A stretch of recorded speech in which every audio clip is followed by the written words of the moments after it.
What does suggested for you mean on Instagram? Hi everyone, welcome back to our channel.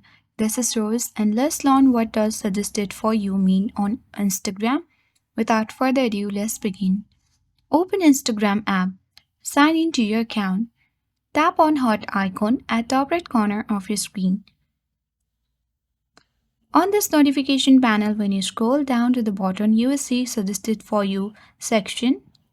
So this is the section where Instagram suggests some people for you to follow and they might be in your contact. You might be friends with them on Facebook or they just have similar followers or both of you follow the same users. So Instagram suggests them for you to follow them.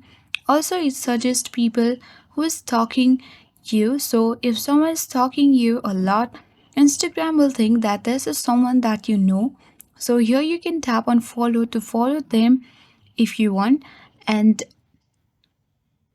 this is what suggested for you mean on Instagram.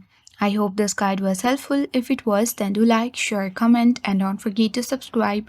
Thank you for watching, and I'll see you in the next video.